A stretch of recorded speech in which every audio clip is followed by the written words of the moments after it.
Nous vous souhaitons à tous ce matin encore la plus chaleureuse des bienvenues au nom précieux du Seigneur. Et nous souhaitons les uns aux autres les riches bénédictions de Dieu. Juste une parole pour vous orienter. Ce lieu ne défend pas une confession particulière, mais il s'agit ici de la proclamation de la parole de Dieu telle qu'elle est écrite dans les Saintes Écritures, sans que nous l'interprétions ou la commentions, mais en croyant simplement de tout cœur ce qui y est écrit. Nous sommes convaincus que le ciel et la terre passeront, que toutes les interprétations passeront, que toutes les opinions humaines passeront. Tout passera. Mais la parole de Dieu demeure éternellement. Et celui qui a accueilli la parole de Dieu en lui-même demeure avec la parole pour l'éternité. Il y a tant de choses qui nous touchent. On aborde ici aussi de temps à autre les développements spirituels de notre époque. Il se passe tant de choses dans le monde. De temps à autre, nous en entendons parler. Frère Schmitt l'a brièvement mentionné et j'aimerais y faire référence aujourd'hui. Le mouvement charismatique, le mouvement pentecôtiste, divers mouvements qui sont aujourd'hui particulièrement connus et qui attirent également beaucoup de monde. Nous souhaitons également examiner les événements actuels à la lumière de la Bible, les replacer dans leur contexte et demander à Dieu sa grâce pour que tout se passe bien. J'ai assisté à toutes les réunions en Autriche et je dois le dire d'emblée, j'ai été très heureux d'entendre chanter en langue. Vous avez peut-être du mal à l'accepter pour l'instant, mais je me suis senti bien. Je me suis senti très, très bien. Et nous devons nous laisser corriger un peu. Nous devons devenir plus libres. Nous devons nous ouvrir davantage et laisser plus de place à l'Esprit de Dieu. C'était apaisant. C'était apaisant de voir de grandes foules chanter pour le Seigneur dans d'autres langues sur de magnifiques mélodies. J'ai levé les mains avec eux. J'ai chanté dans l'esprit aussi, dans une autre langue. Je l'ai fait. L'esprit vient de Dieu. Il faut simplement savoir ceci. Ce qui vient de Dieu doit être accepté, peu importe où et quand cela se passe. Quant à savoir si l'enseignement qui y est dispensé vient de Dieu là-bas, c'est toute une autre question. Quant à savoir si la pratique vient de Dieu, c'est toute une autre question. Il faut donc vraiment faire la distinction entre ces choses. L'Esprit de Dieu agit en effet pour la dernière fois sur toute la terre. Et puisque les enfants de Dieu doivent maintenant être appelés de toutes les langues, de tous les peuples, de toutes les nations, de toutes les communautés religieuses, de toutes les congrégations libres, de toutes les paroisses et de toutes les communautés, je vous demande, comment cela doit-il se faire? Il doit simplement y avoir une voix de Dieu et elle existe belle. Eh bien, Dieu a des voies et des moyens. Il appelle à sortir. Avant d'entrer dans la méditation de la parole que nous avons toujours ici en ce lieu, et vous savez bien que j'ai également fait allusion à cela dans ce dernier traité, à savoir qu'il y a encore beaucoup de mélange dans le mouvement charismatique. Mais d'une manière ou d'une autre, tout à la fin, une séparation très claire aura lieu, car Dieu ne veut pas de ce mélange. Mais pour l'instant, il est là. Puis viendra la séparation et alors il apparaîtra clairement qui est choisi par Dieu, qui est élu de Dieu et qui ne l'est pas. D'ailleurs, ce tract cette brochure a de nouveau rencontré un très grand succès. Et vous pouvez en emporter et en distribuer en grande quantité, car Dieu peut ainsi parler aux gens. J'ai un livre avec moi dont je voudrais lire un court extrait, comme je l'ai déjà dit tout à l'heure, afin de donner un peu d'orientation. Le titre de ce livre de 270 pages, de 270 pages est « Jouer avec le feu ». Jouer avec le feu. Et beaucoup de choses y sont dites. On y mentionne Branham, X, Zeiss. Et c'est en fait un aperçu de l'évolution de l'histoire de la communauté religieuse depuis la Seconde Guerre mondiale. Donc l'histoire des communautés religieuses depuis la Seconde Guerre mondiale pour l'essentiel. Et cela s'étend donc jusqu'à l'époque moderne, puis ce qui se passe au Vatican, le mouvement charismatique au Vatican. Et je vais vous lire tout à l'heure une prophétie qui a justement été donnée dans la basilique Saint-Pierre au Vatican. Et vous serez étonnés de la manière dont les choses se déroulent. Mais en même temps, il faut souligner que Dieu ne fait qu'un premier pas pour agir partout par son esprit afin de remettre une fois de plus sur le devant de la scène le retour du Seigneur et ce qui est important sur le chandelier. Et je crois qu'avec le message divin, nous aurons pour tâche finale de pouvoir faire entendre l'appel à sortir divin dans tous les mouvements au-delà des confessions. À la page 67, on peut lire, citation, « Après la Seconde Guerre mondiale, les conflits avec le mouvement pentecôtiste avaient trouvé une fin provisoire. » Je saute quelques lignes. Citation, « Ainsi, à l'exception de quelques évangélistes guérisseurs comme Tommy Hicks, William Branham et Herman Zeiss, les années d'après-guerre évangéliques sont restées largement épargnées. » Et cela continue encore et encore. Et je voulais seulement juste mentionner que beaucoup de choses sont connues dans l'histoire des communautés religieuses.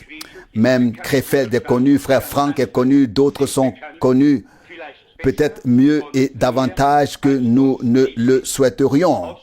À la page 71, à la page 71, on peut lire à propos de l'année 1964.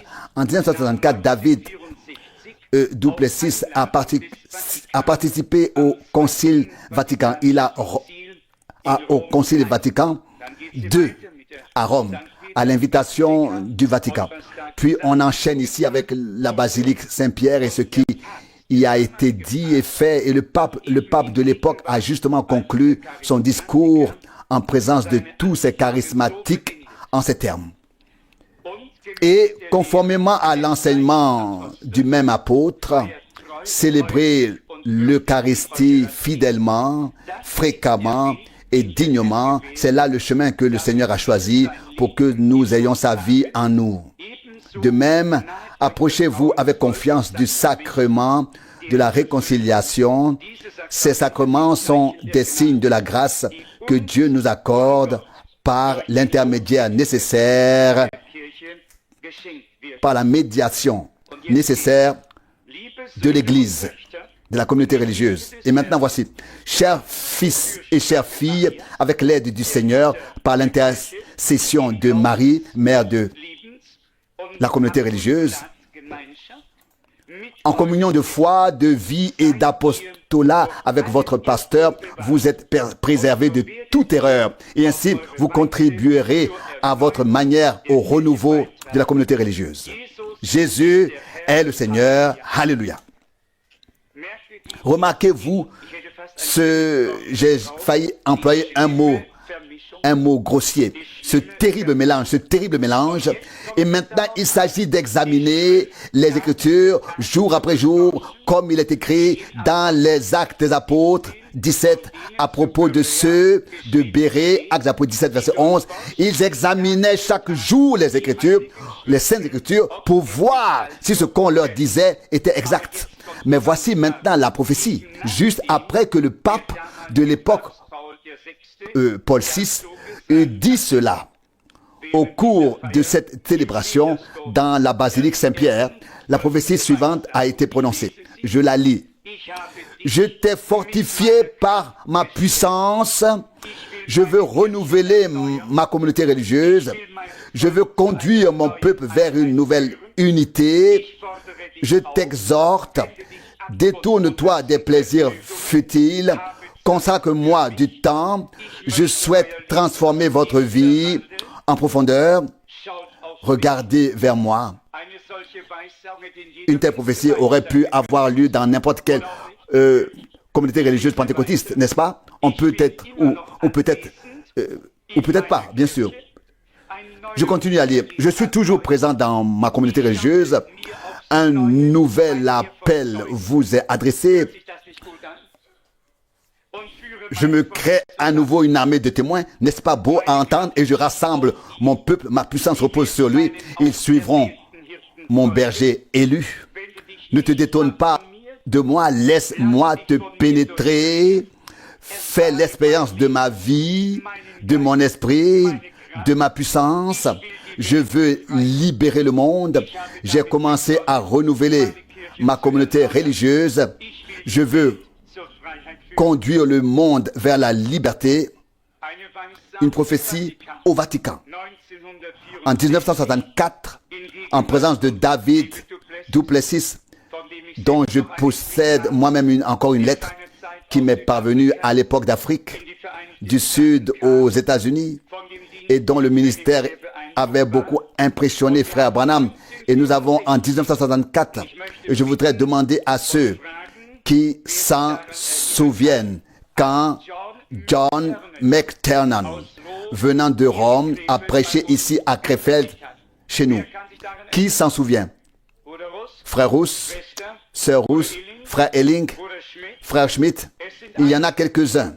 Et qui se souvient que je me suis ensuite rendu en voiture à Rome et que nous y avons tenu des réunions auxquelles Duplessis, l'évêque Stanley et bien d'autres ont participé et qu'ensuite ils sont entrés au Vatican pour y présenter leurs requêtes. Je connais de très nombreux noms parmi les personnes mentionnées ici. Je voudrais souligner deux choses à ce sujet. Premièrement, que le mélange est bien là. Deuxièmement, que le vrai et le faux sont si proches l'un de l'autre que seuls les élus qui connaissent la parole de Dieu et l'ont accueilli en eux comme un bien durable qu'ils portent en eux reconnaîtront par l'onction du Saint-Esprit ce qui est vrai ou faux. Il est très très important que nous suivions ces choses.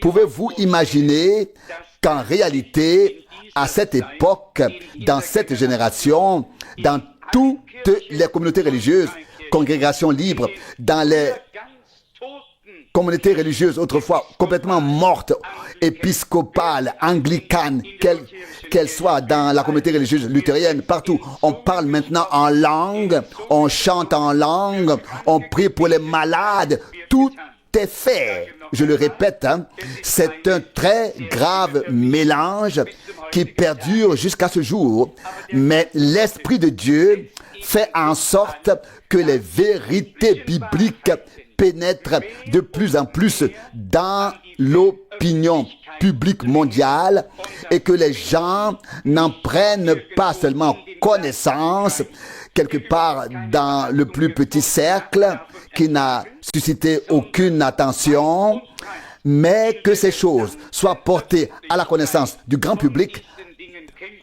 partout. Ici, à la page 116, il y a tout simplement une parole très marquante ou une déclaration d'un homme qui dit ce qui suit. Les signes et les miracles sont la carte de visite du royaume de Dieu et ne sont pas limités à l'époque de Jésus et des apôtres. L'accomplissement concret des œuvres du Christ, y compris les signes et les miracles, devrait faire partie intégrante de la vie chrétienne normale. C'est écrit dans ce livre, ici à la page 116. Mes chers frères et sœurs, retenons ceci. Quelle que soit l'ampleur de la confusion, du mélange, ayons la grâce de demander à Dieu de nous donner plus que ce que tous les autres ont. L'avons-nous compris?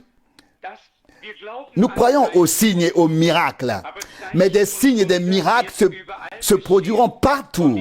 Il est dit du faux prophète au singulier, du faux prophète au singulier, qu'il accomplira des miracles, qu'il fera même tomber du feu du ciel. C'est ainsi qu'il est écrit. Faut-il s'étonner que cette chose soit introduite dans toutes les communautés religieuses et congrégations libres? Non, il doit en être ainsi. Mais les élus sauront faire la distinction entre le faux prophète et comme nous l'avons lu tout à l'heure que Marie est la protectrice de la communauté religieuse et ainsi de suite, comme cela est enseigné là-bas, que nous saurons faire la différence, la distinction entre le faux prophète et le vrai prophète, entre le faux et le vrai, et que nous puissions remercier Dieu d'avoir veillé à ce que nous ayons en ces derniers jours une orientation très claire, fondée sur la parole de Dieu. Ce n'est pas parce qu'un homme a dit quelque chose, mais parce que nous avons été ramenés à la parole originale, que nous avons reçu le discernement spirituel. Le discernement spirituel n'existe pas dans le vide. Il s'opère sur la base de la parole de Dieu. Car comment pourrions-nous autrement juger? Dans l'Ancien Testament, comme on peut le lire, il y avait la lumière et la justice, le pectoral d'Aaron, dans lequel se trouvaient les 12 pierres correspondant aux tribus d'Israël. Et si quelqu'un avait un songe ou une relation, il devait se rendre au temple. Il devait se placer devant ce pectoral. Et s'il racontait sa révélation et que rien ne brillait de ces 12 pierres, alors il pouvait rentrer chez lui. Alors la chose ne venait pas de Dieu. Avez-vous, qui a entendu parler de la lumière et de la justice? Montrez-moi vos mains. Dans la Bible, à propos du pectoral d'Aaron, n'avez-vous pas lu ce qui concerne la lumière et la justice? Oui. Mais qui lit l'Ancien Testament? De toute façon, c'est très important. Il faut le lire. À propos de Saül, il est dit, et le Seigneur ne lui répondait plus par des rêves et par la lumière et la justice. 1 Samuel 28, verset 6. N'avez-vous pas relu cela? Oui. Et puis il y a la prophétie. Néhémie 7, 65. Esdras 2, 63. Ce n'est que lorsqu'un sacrificateur porteur de la lumière et de la justice sera de nouveau là que l'on pourra manger des choses du saint, du très saint. Oui, il y a suffisamment de passages bibliques dans le Nouveau Testament. L'enseignement des 12 apôtres est la lumière et la justice. Quiconque pense avoir quelque chose qui vient de Dieu doit se soumettre à l'enseignement des 12 apôtres. Et si la lumière ne resplendit pas, alors la personne en question doit s'en aller. Dans ce cas, la chose ne vient pas de Dieu. Et si quelqu'un dit alors que Marie soit désormais la compagne ou la protectrice, ceci et cela, nous devons tout de même présenter l'enseignement des 12 apôtres et nous y conformer. Rien ne s'illumine là. L'obscurité persiste. Pourquoi? Parce que cela ne vient pas de Dieu. Ainsi, le discernement divin, le discernement des esprits et des choses ne peut être exercé par toi et moi de manière privée. Le discernement divin vient par la lumière et la justice. Si l'on veut le formuler précisément, alors la lumière a rendu témoignage que la chose qui a été présentée était juste. Et la parole de Dieu est la lumière, est une lumière sur notre chemin. Psaume 119, 105. Elle éclaire toutes les choses en jeu. Elle met en lumière ce qui est juste et ce qui est faux. Et c'est dans cette lumière de Dieu, dans la lumière de la parole, que nous voyons et reconnaissons tout. Et nous avons compris de quelle manière, maintenant, en ces temps de la fin, et c'est vraiment une période très critique. L'heure de l'épreuve, l'heure de la tentation est venue sur toute la terre. Apocalypse 3, 10. L'orientation divine à l'aide de la parole de Dieu est l'impératif du moment. Celui qui ne s'oriente pas selon la parole de Dieu et qui n'intègre pas sérieusement en lui les enseignements et les vérités écrits n'aura tout simplement pas une vision claire et encore moins la capacité de discerner ce dont il s'agit réellement. Nous devons également tenir compte du fait qu'à tout moment, il y a toujours eu un certain mélange. Lorsque Israël est sorti d'Égypte, comme le dit la Bible, 600 000 hommes, sans compter les femmes et les hommes et les enfants, et juste après, on lit « Et une foule de gens du peuple partit avec eux ». Exode 12, 38. Il y avait ceux qui, en vertu de la promesse divine, sont sortis à juste titre. Et puis, il y avait, Dieu sait combien d'autres, qui les ont simplement suivis. Il ne faut donc pas condamner cette situation, mais demander à Dieu de rendre justice et que ceux qui sont véritablement siens, ceux qui véritablement lui appartiennent, ceux qui vraiment reçoivent et accueillent sa parole en eux, ceux qui sont animés par son esprit, ceux qui sont conduits toujours plus profondément dans les Saintes Écritures. Car c'est ce que nous avons lu dans la parole, dans l'Épître aux Romains. Tous ceux qui sont conduits par l'Esprit de Dieu sont fils de Dieu. Fils de Dieu. Il nous faut donc maintenant faire la distinction, s'il vous plaît, ne jugez pas, ne pas juger et encore moins condamner, mais comprenez simplement, c'est l'œuvre ultime de Dieu, la dernière action de Dieu. Et le soleil maintenant brille sur les justes et les injustes, la pluie tombe sur les méchants et les bons. Tout ce qui se trouve dans les champs de la terre est arrosé par la pluie spirituelle, mais ensuite vient. C'est à leurs fruits que vous les reconnaîtrez. Matthieu 7, verset 16. On ne peut pas cueillir des figues sur des épines ou des chardons. C'est alors que l'on se rend compte de ce qu'il y a réellement en l'homme, de quelle vie il est animé et qui se manifeste à travers lui. La vie divine ramène toujours à la parole vivante. Car Jésus a dit, les paroles que je vous ai dites sont esprit et sont vie. Pour conclure sur ce premier point, je voudrais simplement dire, moi et Frère Schmitt et d'autres qui étaient là-bas l'ont d'ailleurs constaté lors des rassemblements charismatiques, je peux très bien m'intégrer à tout cela, pourvu qu'on me donne ensuite l'occasion de dire ce qui doit être dit au nom du Seigneur. Le cadre extérieur ne me dérange pas du tout. Je regarde la valeur de ces âmes précieuses qui ont faim et soif de justice. Et c'est de ces âmes qu'il s'agit que notre Seigneur a racheté par son sang précieux et saint. Je souhaiterais qu'il m'invite un jour à un congrès directement international. J'accepterai alors cette invitation avec grand plaisir. Penchons-nous sur les Saintes Écritures. Juste quelques passages encore. Deutéronome chapitre 10. Deutéronome chapitre 10. Une comparaison pour notre époque. Dieu choisit. Dieu fait sortir. Il scelle.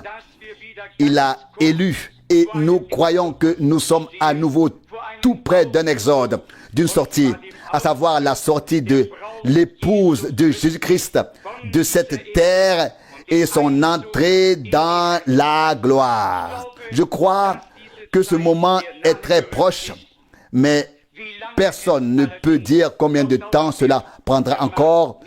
Même celui qui le voudrait ne le peut pas. Dieu a fait en sorte que personne, pas même les anges, n'en ait connaissance. Rendons-lui grâce pour cela.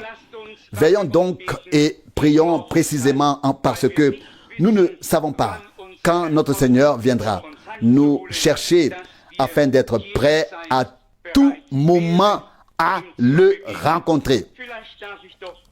Puis-je vous demander, avant de lire les paroles de l'Écriture, de vous lever une fois encore pour la prière. Père Céleste, je te remercie de tout mon cœur pour ce jour que tu as fait. Mon Dieu, tu nous donnes une vue d'ensemble et une orientation par ta parole, ô Seigneur. Nous te remercions tout particulièrement pour la révélation prophétique que tu nous as donnée ces derniers jours, afin que sur la base de ta parole et par ton esprit, nous puissions clairement discerner de quoi il s'agit. Seigneur bien-aimé, agis encore une fois par ton esprit. Oui, embrasse toutes les nations, toutes les dénominations, ô Seigneur, afin de pouvoir appeler ton peuple à sortir, la troupe rachetée par ton sang. Seigneur bien-aimé, accorde-nous alors la part qui nous a été destinée par toi, à savoir proclamer l'appel à sortir, comme au son de la trompette, ce que tu as à dire. Tout est confié au Seigneur.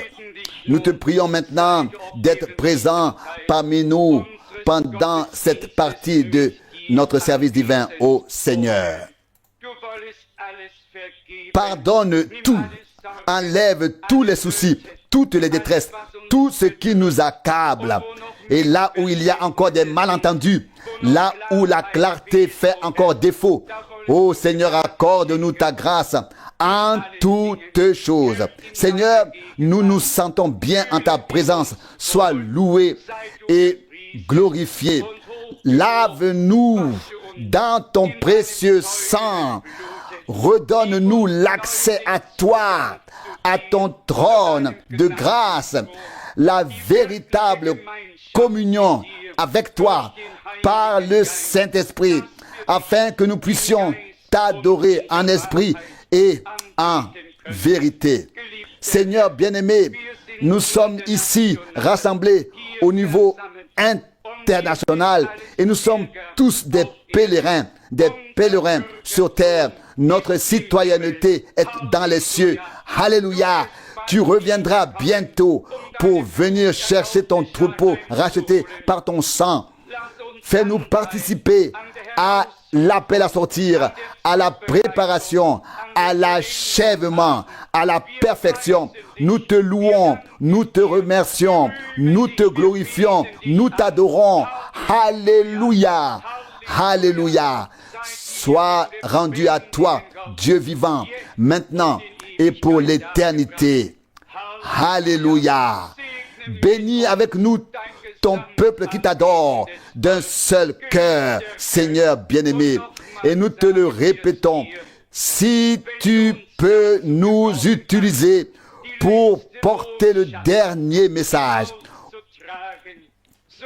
ouvre les portes alors au Seigneur et ouvre les cœurs afin que ta parole se répande et que tu puisses parvenir à ce qui te revient de plein droit et à ton but et que l'accomplissement ait lieu, l'achèvement, la perfection ait lieu. À toi, Dieu Tout-Puissant, que tout soit offert au nom saint de Jésus. Amen. Amen. Nous lisons dans Deutéronome chapitre 10, verset 14. Deutéronome chapitre 10, verset 14. Souviens-toi bien, c'est au Seigneur, ton Dieu, qu'appartiennent les cieux. Oui, les cieux des cieux, la terre et tout ce qui se trouve. Verset 15. Et pourtant, c'est à tes pères seulement que le Seigneur s'est attaché par amour Et c'est vous, leurs descendants, qu'il a choisis parmi tous les peuples. Comme cela est devenu évident aujourd'hui. Circoncisez donc le cœur de votre chair et ne vous montrez plus rebelle. Verset 17. Car le Seigneur, votre Dieu, est le Dieu des dieux et le Seigneur des seigneurs, le Dieu grand, puissant et redoutable, qui ne fait pas acception de personne et ne se laisse pas corrompre. Une parole merveilleuse. Dieu a appelé toute la création à l'existence et il est responsable de tout ce qui vit, de tout en général. Quand il s'agit d'élection, nous la voyons en Abraham, puis en Isaac et Jacob, puis chez les 12 patriarches, où justement ces 12 hommes dont sont issus les 12 tribus d'Israël. Dieu avait pris une décision. Il voulait établir une alliance particulière. Il voulait un peuple qui se reconnaisse en lui, un peuple auquel il puisse s'identifier, un peuple auquel il puisse se révéler, qui porte son témoignage, qui assume des tâches dans l'histoire du salut, et ceux qui devaient se produire, et ce qui devait se produire dans le Nouveau Testament avait déjà été annoncé aux prophètes et aux patriarches dans l'Ancien Testament. Pensons au sacrifice d'Isaac, qui a dû porter le bois sur lequel il a ensuite été couché et sacrifié. De même, le Christ, le Fils de Dieu, a porté sa croix sur laquelle il a été cloué. On trouve dans tout l'Ancien Testament, que ce soit sous forme d'images préfiguratives, de prophéties ou de symboles, on trouve dans tout l'Ancien Testament un fil rouge qui le traverse jusqu'à ce qu'il devienne réalité en Jésus-Christ lors de la conclusion de l'alliance du Nouveau Testament. Il nous est dit ici, souviens-toi bien, c'est au Seigneur, ton Dieu, qu'appartiennent les cieux, oui, les cieux des cieux. Deutéronome 10, verset 14. Tout lui appartient, jusqu'au trône sur lequel il siège, tout lui appartient. Verset 14, la terre et tout ce qui s'y trouve. Et voici maintenant la justification, la raison. Verset 15, et pourtant, c'est à tes pères seulement que le Seigneur s'est attaché par amour, et c'est vous, leurs descendants, qu'il a choisi parmi tous les peuples, comme cela est devenu évident en ce jour. L'élection est l'un des enseignements bibliques que peu de gens comprennent, mais qui est très apprécié par les élus. Un homme qui a ancré son élection, qui a affermi son élection, comme il est également écrit dans les Saintes Écritures, et comme le dit Paul, destiné à la foi des élus de Dieu. Tite 1, verset 1. Car il y a en effet des appelés et il y a des élus. Ici, l'Ancien Testament nous montre ce que signifie l'élection. Il y avait de nombreux peuples. Un seul a été élu. Il y avait de nombreux hommes. Un homme nommé Abraham a été choisi. L'élection signifie Dieu en choisit un ici, un là. Et il les fait assortir. Mais ceux qu'il appelle à sortir, il sait qu'ils croiront en lui et le suivront avec obéissance quand il a dit à Abraham, prends ton fils unique, celui que tu aimes, et sacrifie-le sur la montagne que je te montrerai. Alors Dieu savait, avant même d'appeler Abraham, que cet homme ferait avec obéissance ce qui lui serait demandé. Il en va de même jusqu'à ce jour. Dieu nous a choisis pour le connaître, pour connaître sa volonté, son plan, sa parole, et pour nous conformer à ce qu'il nous a commandé. C'est-à-dire devenir des pratiquants de la parole et ne pas rester de simples auditeurs. Je voudrais poursuivre la lecture du chapitre 12 de Deutéronome que nous connaissons tous très bien. Deutéronome chapitre 12 versets 4 à 5. Deutéronome chapitre 12 versets 4 à 5. Vous ne devez pas agir ainsi avec le Seigneur votre Dieu. Entre parenthèses, comme les autres peuples avec leur Dieu.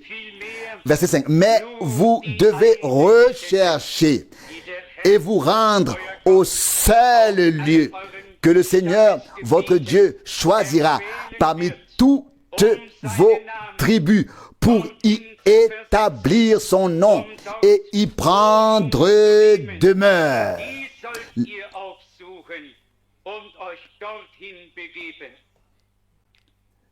L'élection englobe tout.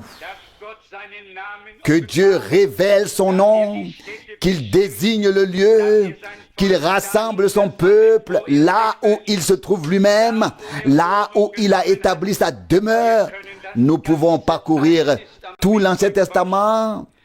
Dieu avait dit, je demeurerai au milieu de vous, je marcherai parmi vous, je serai votre Dieu et vous serez mon peuple. Lévitique 26, 12. Le peuple de Dieu n'a pas été abandonné. Dieu a établi sa demeure ici-bas, sur terre, dans le cœur de ceux qui ont fait l'expérience de son élection. C'est à eux qu'il a révélé sa parole et son nom par grâce. Dans l'Ancien Testament, nous lisons à maintes reprises, à l'époque de Moïse, comment le Seigneur descendait lui-même dans la colonne de nuée et de feu au-dessus de la tente de la rencontre pour y parler avec Moïse. J'y crois. Je ne crois pas que la Bible nous rapporte des choses qui ne se sont pas produites. Je crois que Dieu nous a laissé des témoignages véridiques dans sa parole. Je crois que cela s'est passé tel qu'on nous l'a rapporté, tel qu'on nous le rapporte. Je n'ai aucune raison de remettre en question ce que Dieu a fait ou ce qu'il nous a fait rapporter.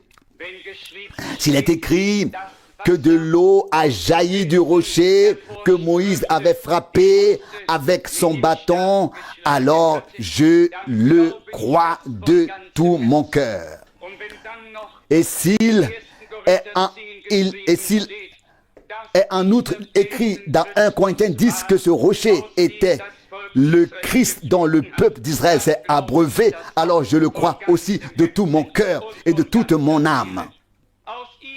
De lui jaillit la vie, que ce soit dans l'Ancien ou le Nouveau Testament. Il est le lieu central de la révélation du Dieu vivant. Et Yahvé de l'Ancien Testament est Jésus du Nouveau Testament. Le même Seigneur, le même Roi, le même je suis. De grands théologiens ont également écrit à ce sujet, mais ils n'ont pas eu la révélation nécessaire pour voir et décrire tout cela d'un point de vue divin.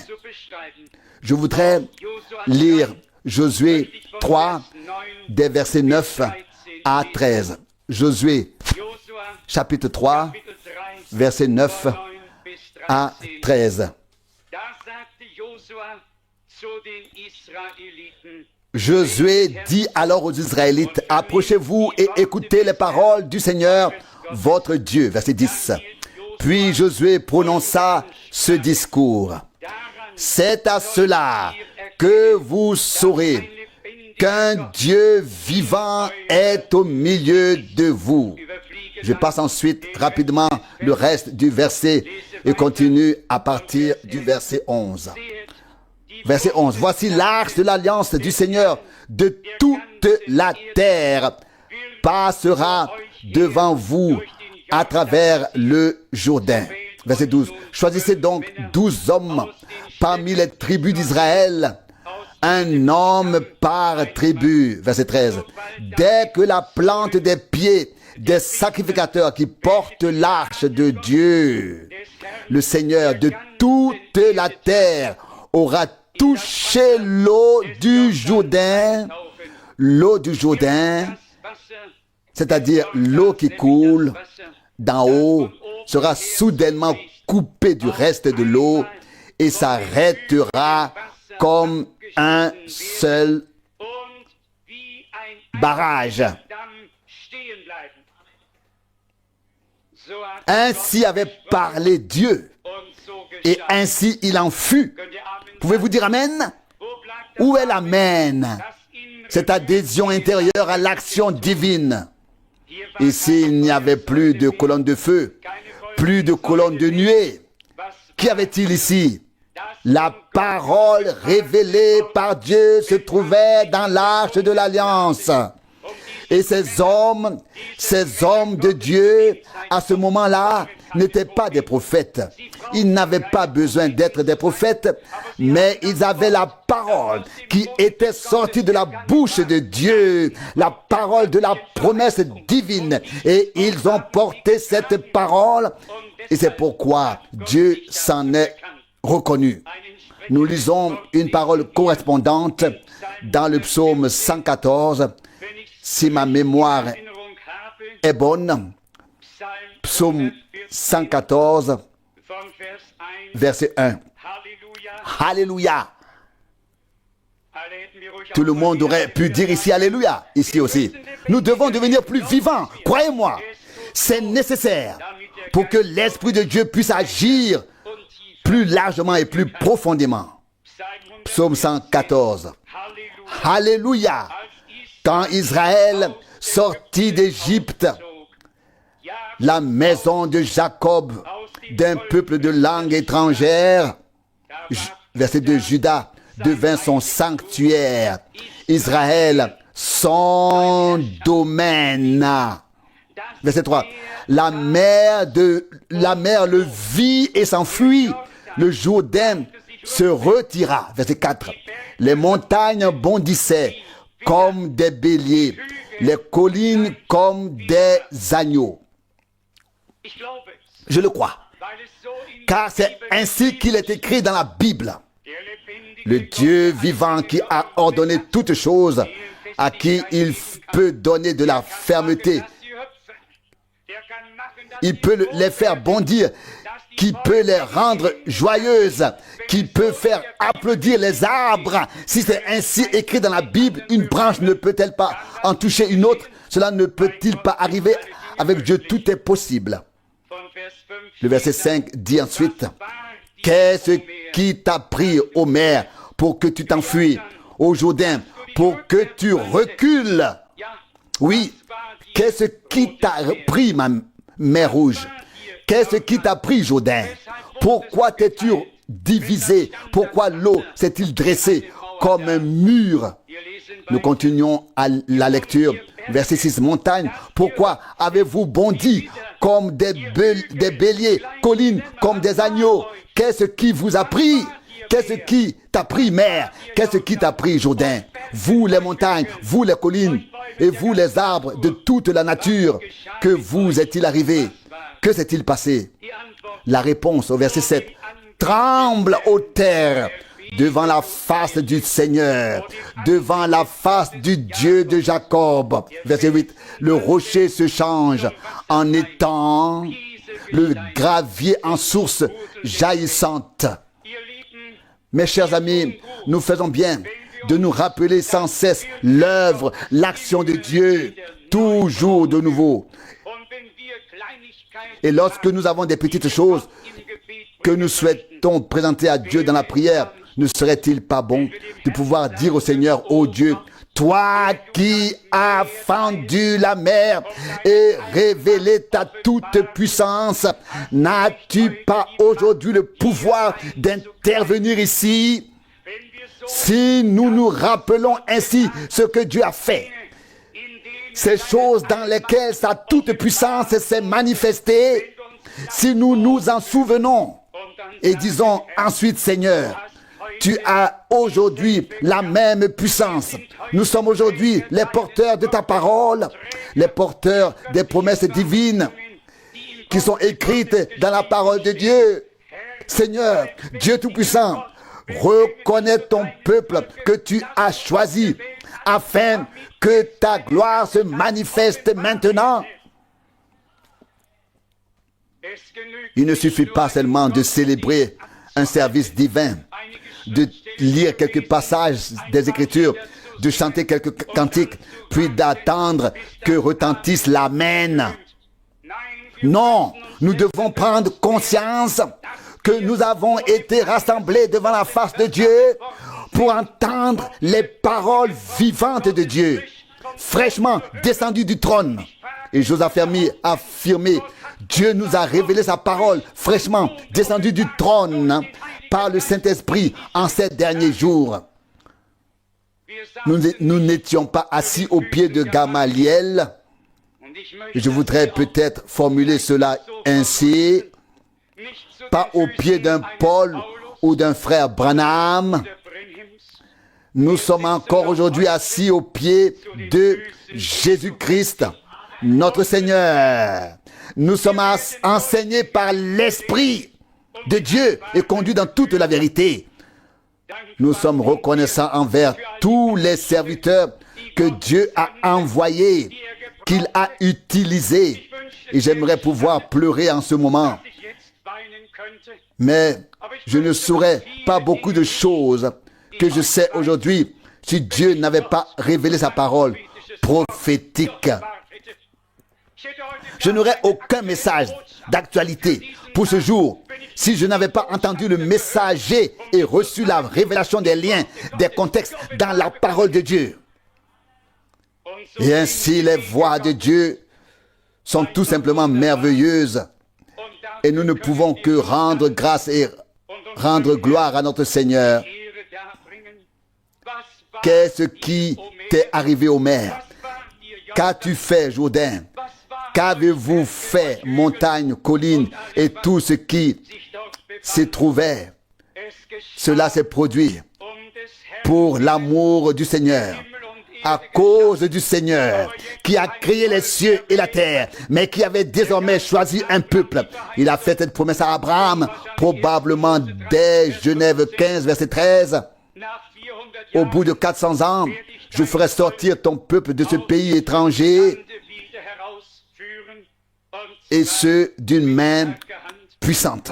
Lorsque le temps fut accompli, le Seigneur apparut à Moïse et le chargea de faire ce qu'il avait prévu. Dois-je m'y opposer? Non. Si je connais la promesse, et c'est là que le petit mot « si », quand tout prend tout son sens. Le petit mot « si » prend tout son sens. Si l'on connaît la promesse que Dieu a faite, alors tout va bien. Si on ne la connaît pas, alors on ne sait que faire de ce que Dieu accomplit. Et c'est pourquoi cette parole magnifique est écrite dans l'Ancien Testament. Prenez courage, vous qui en ces jours entendez les paroles de la prophétie. Qui connaît ce passage biblique? Je voudrais peut-être lire 2 ou 3 passages à ce sujet. Il est en effet essentiel que nous ayons en ces jours-ci une véritable orientation biblique. Je lis dans Agé, chapitre 1, Agé, chapitre 1, verset 12.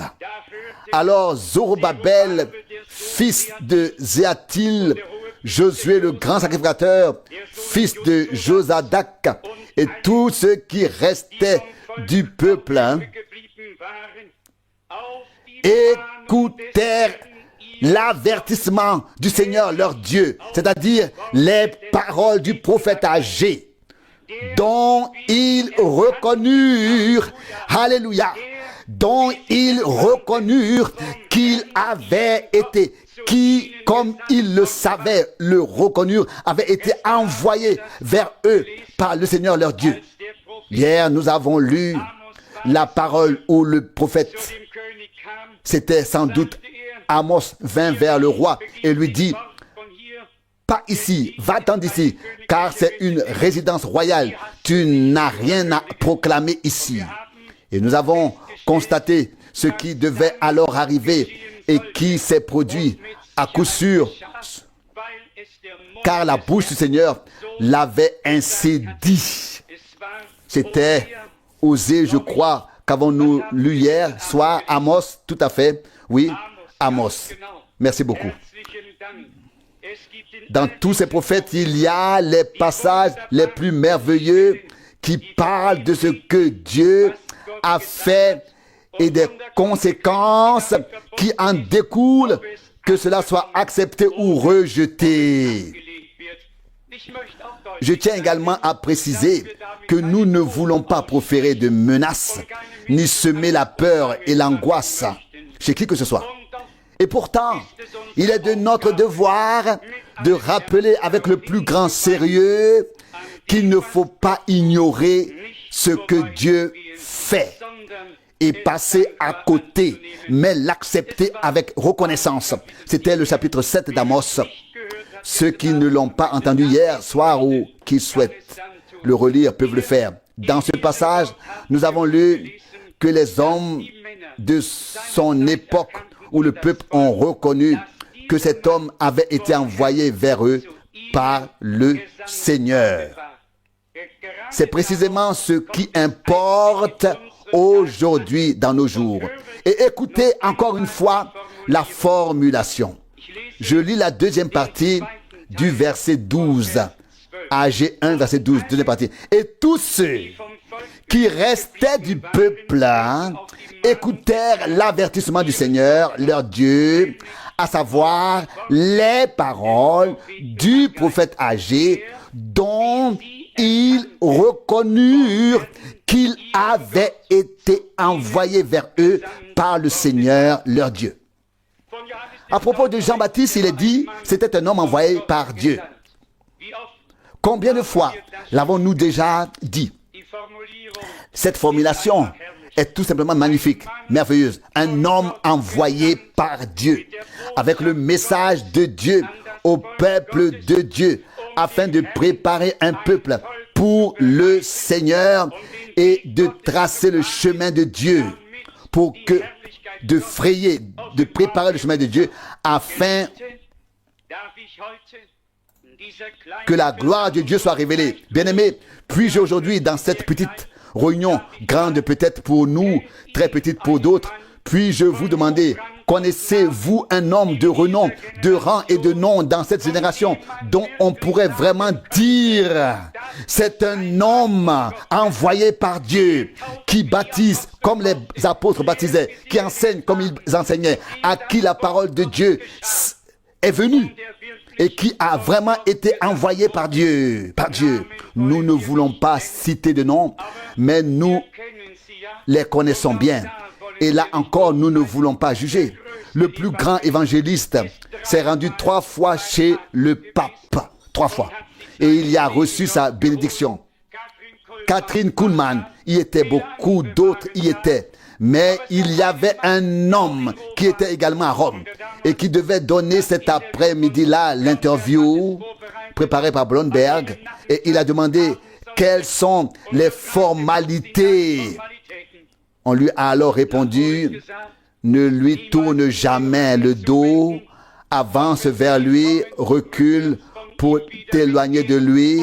Et tous les détails lui ont été expliqués. Et il n'a eu qu'une seule phrase. Just forget it. Oubliez ça, tout simplement. C'était tout. Cela suffisait. Pas comme ça. Et un vrai prophète, pourrait-il aller voir le faux prophète pour y recevoir encore une bénédiction? Loin de là.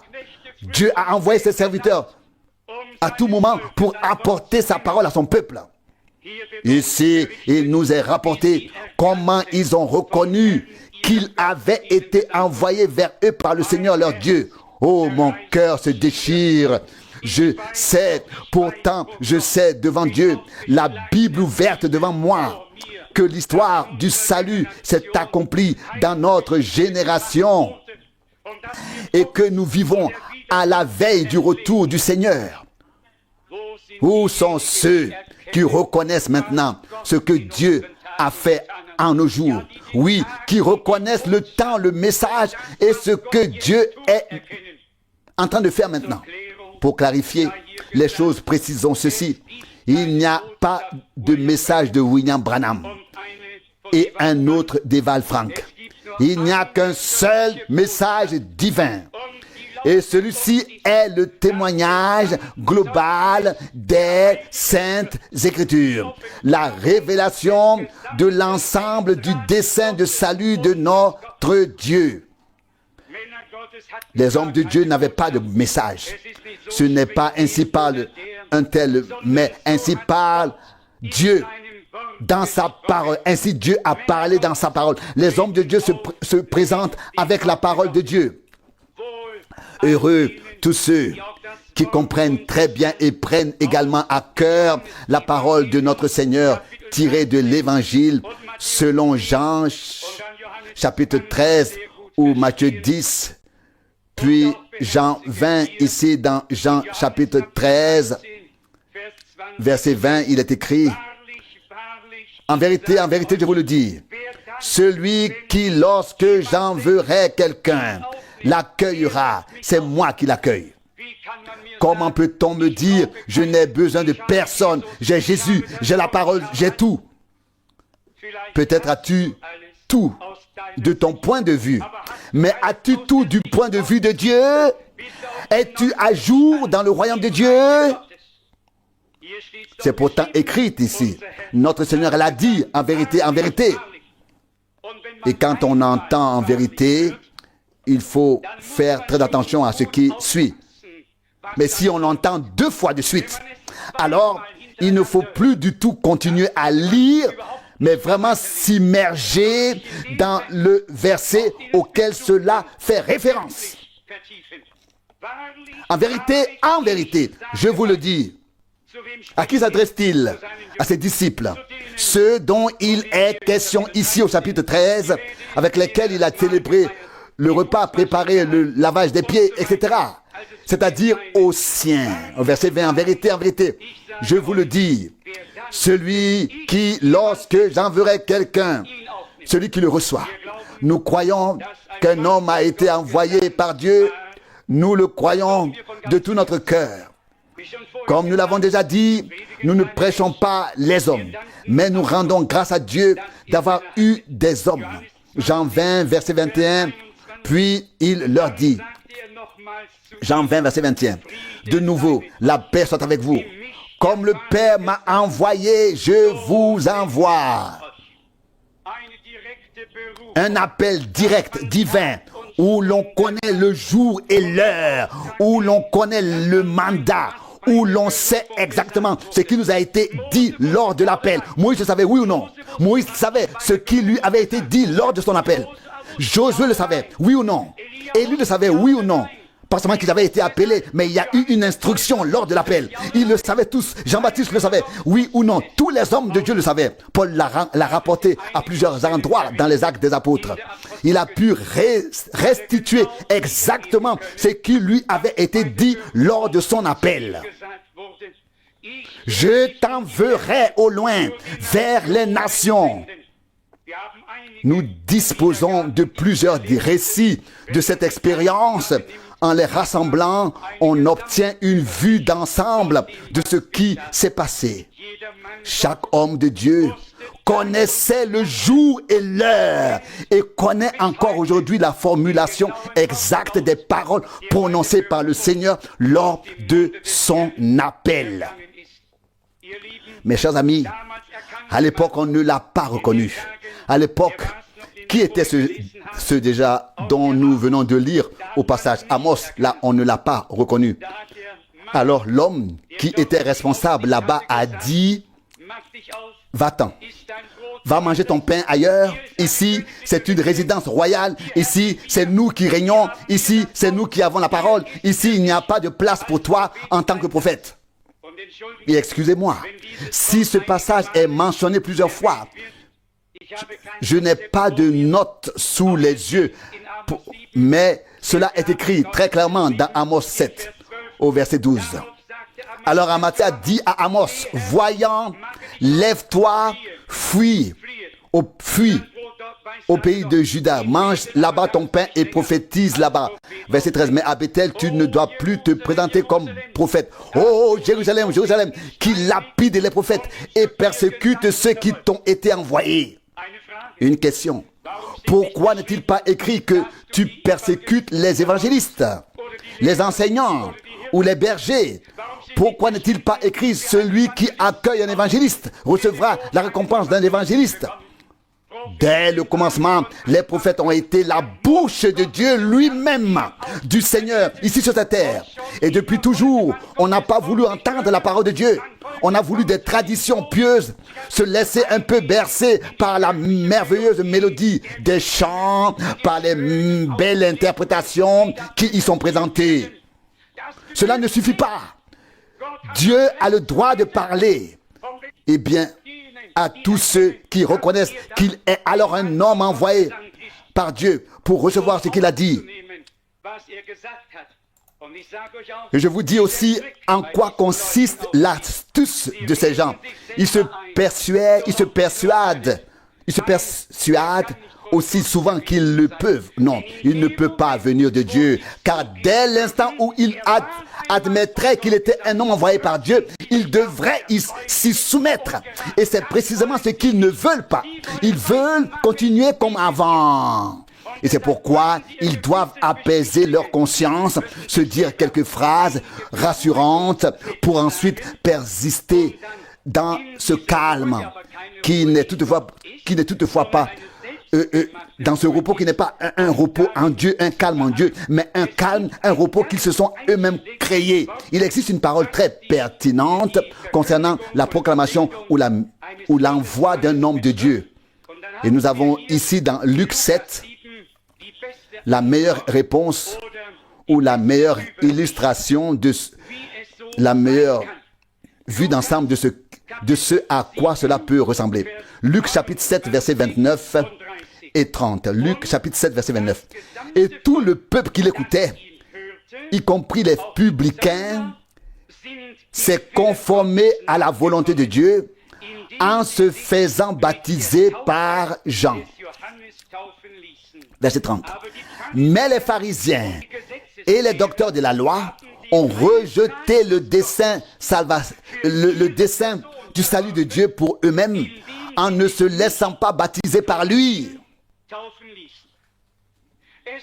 Quelqu'un pourrait demander, le dessein du salut de Dieu est-il lié à un seul homme qui soudain proclame le baptême et baptise les gens dans le Jourdain?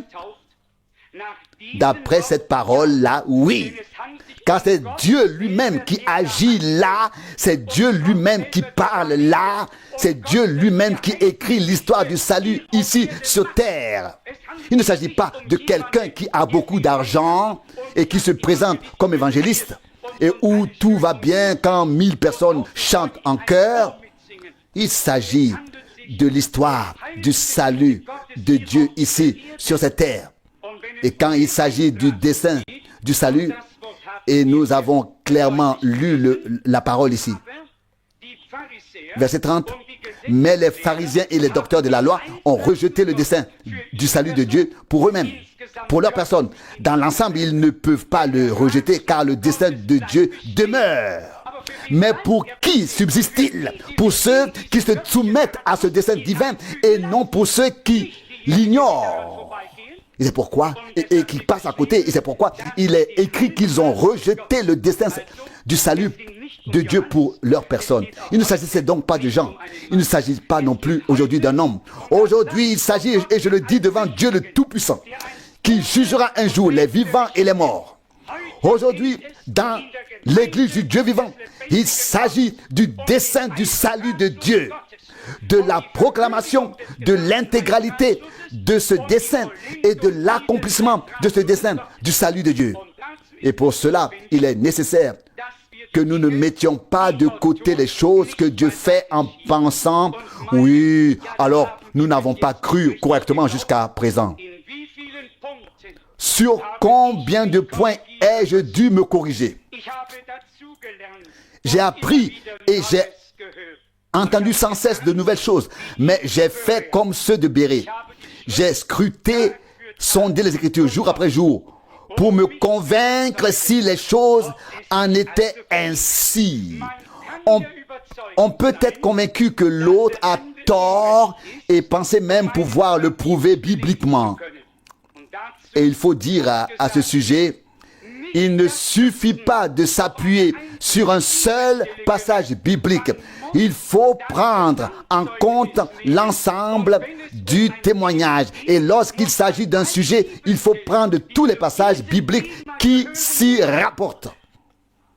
Celui qui n'en prend qu'un seul peut se tromper autant qu'il est possible de se tromper. Les Écritures, le diable en a lui-même toujours pris un. Il a même dit, il est écrit, il donnera des ordres à tes anges, ils te porteront sur leurs mains. Il peut aussi citer les Écritures. Oublie le diable, il connaît la Bible mieux que bien des prédicateurs. Et quand il le faut, il sait bien citer. Mais notre Seigneur a dit, il est encore écrit. Il faut ajouter et prendre les autres passages pour obtenir ensuite une vision d'ensemble, une explication et une réponse de Dieu. Et pour recevoir une réponse de Dieu, non pas à travers un seul passage, mais à travers l'ensemble du témoignage des Saintes Écritures. Et ainsi Dieu peut continuer à marcher avec nous. Mais il faut alors se dépouiller de toute fierté, de tout orgueil, de toute résistance, de toute vanité, de toute prétention. Simplement se soumettre à la main, sous la main puissante de Dieu. Alors nous ne savons plus rien mieux que les autres. Alors nous nous prosternons devant le Seigneur. Je vous raconte ce qui m'est arrivé à l'instar de ce Saul de Stars qui a alors dit, je considère tout comme des ordures afin de gagner le Christ. Ce qu'il savait et avait appris auparavant avait disparu. Il avait reçu la révélation de Jésus-Christ. Et il y demeurait, il y persistait. Et les choses qu'il savait de Dieu lui ont été révélées. Bien-aimés, résumons ce dont nous avons parlé ici aujourd'hui. Nous vivons à la fin des temps, j'en suis profondément convaincu, lorsque le Seigneur lui-même parle des signes, des signes, et qu'il nous dit ensuite en insistant et en soulignant, quand vous verrez cela arriver, relevez la tête, car vous savez, non pas parce que vous pensez, mais car vous savez, une connaissance divine fondée sur l'accomplissement des prophéties bibliques en nos jours, alors vous saurez que votre rédemption est proche. Israël est revenu, nation. Cette nation s'est adressée contre nation. À la fin, il y aura la paix. Quand ils diront paix, paix et sécurité, aucun danger, alors viendra la ruine. Regardons autour de nous, voyons ce qui se passe. Les divisions entre les nations ou entre une nation et un continent sont surmontées. Les divisions d'ordre religieux entre les communautés religieuses sont surmontées. Tout tend vers la grande unité mondiale. De quoi s'agit-il? De quoi s'agit-il? Il s'agit aussi que l'Église du Dieu vivant maintenant soit unie sous un seul chef, sous une seule tête. C'est Jésus-Christ, notre Seigneur. Il est la pierre angulaire et il est la tête, la pierre de fête. Il est l'alpha et l'oméga. Dans le domaine spirituel, nous voyons que l'Esprit de Dieu s'est véritablement mis en action partout, dans toutes les communautés religieuses et congrégations libres, afin d'accomplir d'une manière ou d'une autre l'œuvre finale, pour que le nombre soit complet et que le Seigneur puisse revenir. Et il a dit dans Zacharie 4, ce n'est ni par les armées, ni par la puissance que cela se fera, mais par mon esprit. Et quand je lis ici, dans ce livre de 270 pages, de 270 pages, qu'on célèbre le repas à la manière catholique uniquement avec l'hostie, mais qu'ensuite on chante en langue, quand on dit que Marie est la fondatrice et la protectrice de la communauté religieuse et bien d'autres choses encore. Alors je sais bien faire la distinction, je sais bien ce qui est vrai et ce qui est faux et ce qui ne l'est pas, mais je me garderai bien de remettre en cause l'action du Saint-Esprit. Laissez donc à l'action du Saint-Esprit toute sa liberté, afin qu'il soit répandu sur toute chair, pour qu'ensuite, par l'action du Saint-Esprit, la parole s'y ajoute et qu'à la fin, l'on puisse adorer en esprit et en vérité. À savoir, la parole est la vérité. Et ainsi, Dieu appellera à sortir les siens parmi tous les peuples, toutes les langues, toutes les dénominations, parmi toutes les confessions et les nations. Une chose est sûre, ce n'est pas un mouvement charismatique qui sera enlevé, mais l'épouse de l'agneau, celle qui a été lavée dans le sang de l'agneau. Je suis racheté, j'ai le droit de m'en glorifier, celle qui a porté la parole, celle qui a été scellée par l'Esprit pour le jour de la rédemption de son corps. Ce ne sont pas tous ceux qui disent Seigneur, Seigneur, qui entreront au ciel. Ce ne sont pas non plus tous ceux qui chassent les démons, comme nous le lisons en Matthieu 7, verset 21. Mais ceux qui font la volonté de mon Père qui est dans les cieux. Nous faisons la distinction entre la puissante irruption et l'action de l'Esprit de Dieu et la cristallisation de la véritable épouse de l'agneau qui se part, qui est perfectionnée, achevée, qui porte le nom de l'époux, qui porte sa nature, qui porte sa vie, qui est scellée par le Saint-Esprit pour le jour de la rédemption de son corps. Ce n'est pas à nous de juger, mais au Seigneur. Et nous sommes convaincus qu'il aura sa manière d'agir comme il est écrit. Il lui est agréable parmi tous les peuples que ceux qui se répandent et viennent à lui. Qui était Martin Luther? Un moine catholique romain. Qui étaient tous ces autres grands hommes dont Dieu s'est servi au cours de l'histoire de l'Église? Ils sont issus de différentes communautés religieuses. Et aujourd'hui encore, pour conclure, Dieu appelle parmi tous les peuples, toutes les langues et toutes les nations. Mais il s'agit de ce que Jésus a dit. Matthieu 16, verset 18. Je bâtirai mon Église et les portes de l'enfer ne prévaudront point contre elle. Nous faisons la distinction entre une secousse et un bouleversement, entre une action du Saint-Esprit et ensuite l'appel à sortir et la préparation de la véritable épouse de l'agneau. Loué et exalté soit le Seigneur, notre Dieu, pour ses merveilles et son action merveilleuse en nos jours. Qu'il soit loué et exalté dans l'éternité. Alléluia, pour l'éternité. Alléluia. Amen, amen. Levons-nous et remercions ensemble le Seigneur. Frère Rousse, veux-tu, s'il te plaît, remercier? Père Céleste, nous te remercions de tout cœur pour ta précieuse et sainte parole, ainsi que pour cette heure du matin au Seigneur. Nous te remercions de tout cœur de nous avoir accueillis, plein de grâce, de nous avoir arraché de tout, de nous avoir donné la clarté, Seigneur, sur ta parole, Seigneur, sur tes paroles, ô Seigneur. Seigneur, nous ne voulons pas nous exalter nous-mêmes, mais nous nous humilions devant toi, le Seigneur vivant, véritable et fidèle. Et nous te remercions, Seigneur, de tout cœur, Seigneur, pour ta grâce, pour ta fidélité, pour ta miséricorde, Seigneur. Nous te remercions aussi, Seigneur, d'appeler en ces jours, si des hommes à sortir, que tu éclaires, Seigneur, comme tu as éclairé Saul en l'appelant à sortir sur le chemin de Damas, Seigneur. Louange et remerciements, gloire et adoration. Seigneur, nous te prions.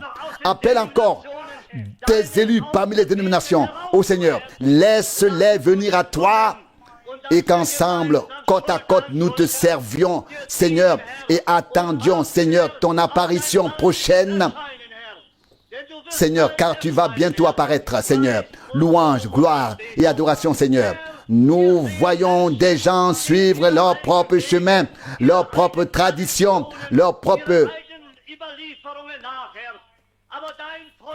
credo, Seigneur. Mais ton peuple, il va de clarté en clarté. Il va de niveau en niveau. Il monte vers le ciel. Alléluia. Que louange et honneur, gloire et adoration te soient rendus, même en cette heure du matin, au nom de Jésus. Alléluia. Amen. Amen.